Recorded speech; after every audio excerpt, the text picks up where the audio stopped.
నేను మీ చిలకమర్తి ప్రభాకర చక్రవర్తి శర్మ. మనకి వైశాఖ మాసం చాలా విశేషమైనటువంటి మాసం. అలాంటి వైశాఖ మాసంలో అక్షయ తృతీయ చాలా ప్రాధాన్యమైనటువంటి రోజు. జ్యోతిష్ శాస్త్ర ప్రకారం సంవత్సరంలో 3.5 రోజులు చాలా విశేషమైనగా చెప్పబడ్డాయి. ఈ రోజుల్లో ఎలాంటి ముహూర్తంతో పని లేకుండా ఏ కార్యాన్ని ప్రారంభించినా దిగ్విజయంగా శుభ ఫలితాలని ఇస్తాయని శాస్త్రం. అటువంటి వాటిలో మొట్టమొదటిది చైత్రమాస శుక్లపక్ష పాడ్యమి, అది ఉగాది రోజుగా. రెండోది వైశాఖ మాస శుక్లపక్ష తదియ అక్షయ తృతీయగా. ఇక మూడోది మనకి ఆశ్వయుజ మాస శుక్లపక్ష దశమి విజయదశమిగా. ఇంకా ఆ అరరోజు ఏదైతే ఉన్నదో అది దీపావళి ముందు ఉన్నటువంటి నరక చతుర్దశి సమయంలో ఆ లక్ష్మీదేవి ఉండేటువంటి ఆ అరరోజు ఏదైతే ఉన్నదో సాయంత్రం సమయంలో ఈ 3.5 రోజుల్ని చాలా విశేషమైనటువంటి రోజుగా జ్యోతిష్ శాస్త్రం చెప్పబడింది. ఇంకా అక్షయ తృతీయ అంటే క్షయము కానటువంటిది. అక్షయం అంటే చాలా విశేషమైనది, గొప్పదని అర్థం. ఇక్కడ మనం అక్షయ తృతీయ రోజు ఏ పని చేసినా అది కొన్ని వేల రెట్ల ఫలితం ఇస్తుంది. అది పాపకార్యమైనా పుణ్యకార్యమైనా. అలాంటి విశేషమైనటువంటి రోజు అక్షయ తృతీయ రోజు. ఇంకా మన పురాణాల ప్రకారం, విశేషించి సనాతన ధర్మం ప్రకారం కృతయుగం ప్రారంభమైనటువంటి రోజు అక్షయ తృతీయ రోజు. అలాగే విశేషంగా ఈరోజు అక్షయ తృతీయ రోజు గంగా నది భూమి మీద అడుగు పెట్టినటువంటి రోజు. అక్షయ తృతీయ రోజు గంగా స్నానం వంటివి ఆచరించడం చాలా పుణ్యదాయకం, విశేషమైనటువంటి పుణ్యఫలం లభిస్తుంది.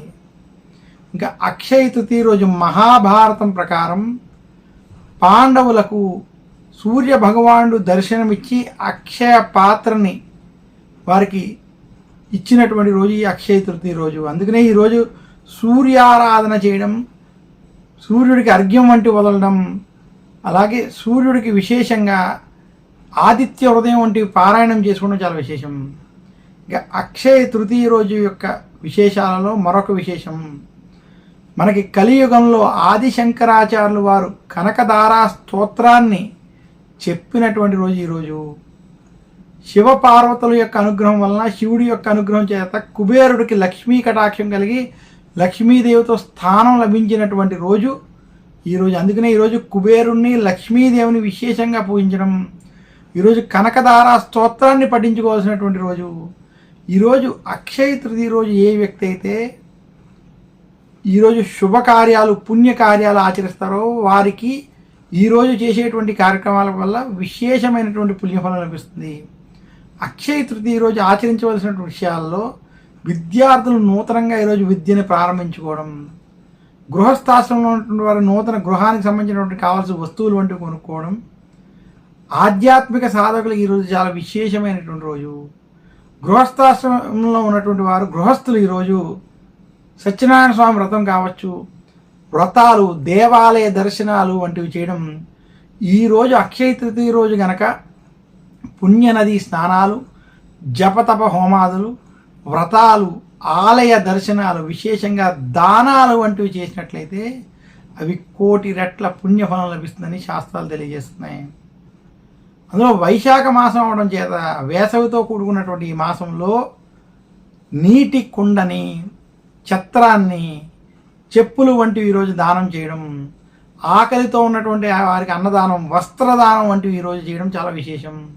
ఈరోజు చేసేటువంటి దానాలకి మామూలు రోజుల్లో కన్నా ఈరోజు చేసేటువంటి దానికి చాలా విశేషమైన పుణ్యఫలం ఇస్తుందని శాస్త్రాలు తెలియజేస్తున్నాయి.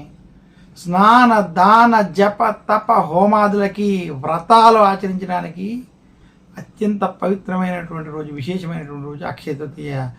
ఈ కార్యక్రమాలు ఈరోజు ఆచరించడం చేత ఈ అక్షయ తృతీయ చాలా విశేషమైన పుణ్యఫలం లభిస్తుంది. ఇదే కాకుండా కనకదారా స్తోత్రం వంటివి ఈరోజు ఏర్పడడం చేత లక్ష్మీదేవికి ముడిపడి, కుబేరుడికి ముడిపడి ఉన్నటువంటి రోజులు కావడం చేత, అందులో ఈసారి ఇది శుక్రవారంతో కలిసి రావడం చాలా విశేషం. ఈరోజు ఎవరైతే ఆదిత్య హృదయం, కనకదారా స్తోత్రం వంటివి చదువుకుని లక్ష్మీదేవిని పూజించడం, లక్ష్మీ అష్టకం వంటివి చదువుకోవడం, లక్ష్మీ వ్రతాలు వంటివి చేసుకోవడం, అలాగే సూర్యుడు భగవాన్ని ఆరాధించుకోవడం, విష్ణు సహస్రనామం వంటి ఈరోజు పారాయణం చేయడం వల్ల మరింత శుభ ఫలితాలు కలుగుతాయని తెలియజేస్తూ అందరికీ అక్షయ తృతీయ శుభాకాంక్షలు తెలియజేస్తున్నాను. నమస్కారం.